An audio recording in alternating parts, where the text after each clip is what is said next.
కుక్కర్లోకి ఒక గరిటె నిండా నెయ్యి అయితే వేసుకుందాము. ఈ నెయ్యి వచ్చేసి జిఆర్బి నెయ్యి అండి. నాకు ఇదే నెయ్యి నచ్చుతుంది, బయట కొనేది హోమ్మేడ్ నెయ్యి కాదు ఇది. ఇలాగ నెయ్యి వేడెక్కిన తర్వాత మన దగ్గర ఉంటే అవి dry fruits, dry nuts add చేసుకోవచ్చు. నేను ఇక్కడ బ్లాక్ కిస్మిస్లు వేస్తున్నాను, బ్రౌన్ కలర్ కిస్మిస్ వేస్తున్నాను, అలాగే జీడిపప్పులు, బాదంలను కూడా ఇలాగ పెద్ద పెద్దగా పీసెస్ లాగా కట్ చేశాను, అవి కూడా వేసేసుకుంటున్నాను. ఇలా అన్నీ వేసేసుకొని ఫ్లేమ్ అనేది సిమ్ టు మీడియం ఫ్లేమ్లో ఉండాలి. బాగా మిక్స్ చేసుకుంటూ మంచి కలర్ వచ్చేలాగా ఫ్రై చేసుకుందాం. నేను ఈరోజు పెసరపప్పు సేమియాని బెల్లం వేసి చేస్తున్నాను. బెల్లం వేసినా కూడా పాలు విరగకుండా ఎలా చేసుకోవాలో ఈ వీడియోలో అయితే చూపిస్తున్నాను. వీడియోని ఎక్కడ స్కిప్ చేయకుండా ఫుల్గా చూసి మీరు కూడా తప్పకుండా ట్రై చేయండి. ఇది చూడండి, మంచి కలర్ అయితే వచ్చాయి. ఇప్పుడు వీటిని ఒక ప్లేట్లోకి అయితే తీసేసుకుందాం. ఇలా ప్లేట్లోకి తీసేసుకొని ఇప్పుడు కుక్కర్లో కొంచెం నెయ్యి ఉంది, నేను అందులోనే ఒక కప్పు సేమియా వేస్తున్నా. ఈ సేమియా వచ్చేసి నార్మల్గా ఉప్మా కోసం అని తెచ్చాను నేను. ఇవి రోస్టెడ్ సేమియా కాదు, అందుకే ఇలా నేతిలో ఫ్రై చేసుకోవాలి. రోస్టెడ్ సేమియా ఉంటే కనుక ఫ్రై చేయాల్సిన అవసరం ఏమీ ఉండదు. ఒకసారి బాగా మిక్స్ చేశాను. నెయ్యి తక్కువ అనిపిస్తుంది, నేను ఇంకొంచెం నెయ్యి అయితే వేస్తాను. చూడండి, నేను ఇంకొంచెం నెయ్యి వేసేసుకొని ఇప్పుడు బాగా మిక్స్ చేసుకుంటూ మధ్య మధ్యలో మిక్స్ చేసుకుంటూనే ఉండాలి. అలాగే వదిలేసామంటే అడుగు బాగాన ఎక్కువ ఫ్రై అయిపోతాయి. ఇప్పుడు ఇందులోనే పెసరపప్పు కూడా చెప్పాను కదా, పావు కప్పు పెసరపప్పు వేసి అలా మిక్స్ చేస్తూ ఉన్నామంటే పెసరపప్పు కూడా చక్కగా ఫ్రై అవుతుంది. పెసరపప్పు ఫ్లేవర్తో చాలా బాగుంటుంది సేమియా టేస్ట్ అయితే. ఇలా మంచి కలర్ వచ్చేలాగా మధ్య మధ్యలో కలుపుకుంటూ ఫ్రై చేసుకుంటూ ఉండాలి.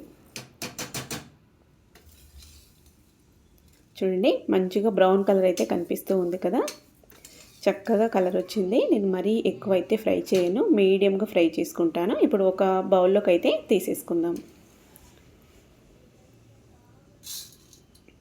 ఇలా ఒక బౌల్లో వేసి పెట్టేసుకున్నామంటే ఇంకా నెక్స్ట్ ప్రాసెస్ అయితే చేయొచ్చు.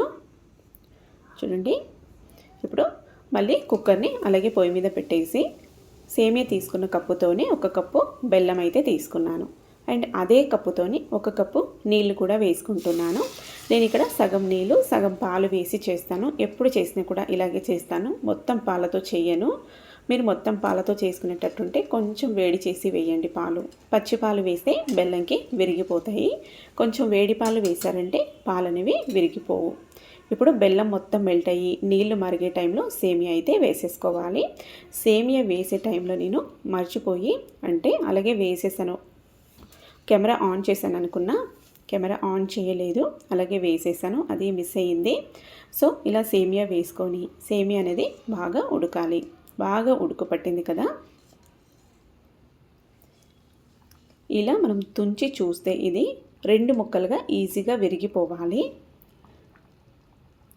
సో ఇది విరగట్లేదు, ఇంకొక 2-3 నిమిషాల పాటు ఉడికించుకోవాలి. అలా మిక్స్ చేసి ఇంకొక 2-3 నిమిషాల పాటు ఉడికించేసుకుందాం, చాలా బాగుంటుంది. ఇదైతే ఈరోజు మా బాబు బర్త్డే స్పెషల్గా నేనైతే మార్నింగ్ ఈ స్వీట్ అయితే ప్రిపేర్ చేశాను, సేమియా పాయసాన్ని. సో 2-3 నిమిషాల పాటు ఉడికించాను కదా మీడియం ఫ్లేమ్లో, ఇంకా కొద్దిగా ఉడికిపోయింది.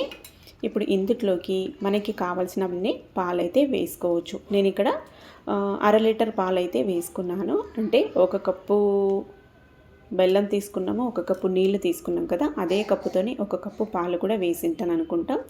1/2 లీటర్ పాలు అయితే వేసేసాను ఫుల్లుగా.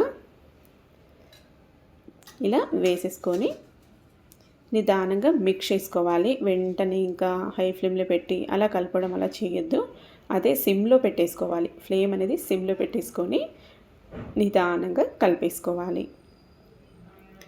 బాగా స్వీట్గా ఉంటే నచ్చుతుంది కొందరికి, మాకైతే మైల్డ్గా ఉంటే ఓకే. ఒక కప్పు సేమియాకి ఒక కప్పు బెల్లం సరిపోయింది, కానీ ఇంకా ఇది కొంచెము బాగా స్వీట్గా ఉంటే బాగుంటుంది అనే ఉద్దేశంతో కొంచెం పంచదార అయితే యాడ్ చేశాను. నార్మల్గా కప్పు సేమియాకి కప్పు బెల్లం అయితే కరెక్ట్గా సరిపోతుంది. ఫ్లేవర్ కోసం యాలకుల పౌడర్ అయితే వేశాను. రెసిపీ ప్రిపేర్ చేసిన తర్వాత స్వీట్ బాగా ఎక్కువ అనిపించింది, అందుకే చెప్తున్నాను. పంచదార వేసే అవసరం లేకుండే అనిపించింది. ఇలా బాగా మిక్స్ చేసి ఒక పొంగు వచ్చేంత వరకు ఉడికించుకున్నామంటే సరిపోతుంది. చూడండి ఇక బాగా మిక్స్ చేసుకొని ఇంకా గ్యాస్ కట్టేస్తే సరిపోతుంది.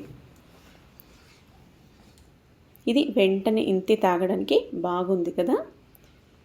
కొంచెం చల్లారితే కొంచెం చిక్కపడుతుంది. అందుకే ఇంకా గ్యాస్ అయితే కట్టేసి ఇంకా డ్రై ఫ్రూట్స్ అయితే వేసేసుకోవడమే.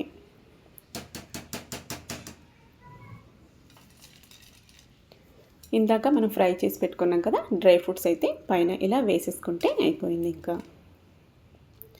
బెల్లంతో చేసిన పెసరపప్పు సేమియా పాయసం రెడీ అయిందండి. నచ్చితే తప్పకుండా ట్రై చేయండి. అండ్ అలాగే ఎప్పుడు పంచదారతో కాకుండా బెల్లం కాంబినేషన్తో చేసుకున్నామంటే చాలా మంచిది. కొంచెం చల్లారింది, ఇది చల్లారిన తర్వాత చూపిస్తున్నా కొద్దిగా దగ్గర పడింది కదా. సేమియా ఎప్పుడే కానీ మనము లేట్ అయ్యే కొద్దీ కొంచెం దగ్గర పడుతుంది. అలా దగ్గర పడకుండా ఉండాలి అంటే ఎక్కువ లూజ్ కన్సిస్టెన్సీ ఉన్నప్పుడే, అంటే నీళ్ళు కానీ పాలు కానీ ఎక్కువ మోతాదులో వేసుకోవాలి. అప్పుడే వేడివేడిగా తినాలి. చూసారు కదా, మాకైతే ఇలా దగ్గర పడిన తర్వాతనే ఇస్తాము. అందుకే నేనైతే ఇలా ఆరబెట్టేసి పిల్లలకైతే సర్వ్ చేస్తున్నాను. ఇలా వేడివేడిగా బౌల్లో సర్వ్ చేసి అయితే పిల్లలకి మేము అయితే తినేసాము. చాలా బాగుందండి టేస్ట్ అయితే. బట్ చెప్పాను కదా స్వీట్ అనేది కొంచెం ఎక్కువైంది. పంచదార వేయకుండా బెల్లంతోనే సరిపెట్టేసింటే సరిపోయేదనిపించింది. ఇద్దరు పిల్లలకి బౌల్లో అయితే సర్వ్ చేస్తున్నాను.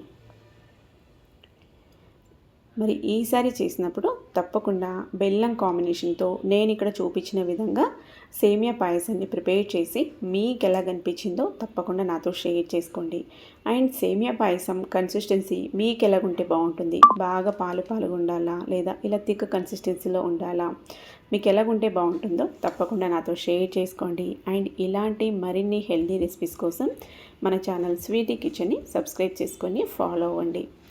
సో ఈరోజు మా బాబు బర్త్డే స్పెషల్గా నేనైతే ఇలాగా బెల్లం కాంబినేషన్తో పెసరపప్పు సేమియా పాయసాన్ని అయితే చేశాను.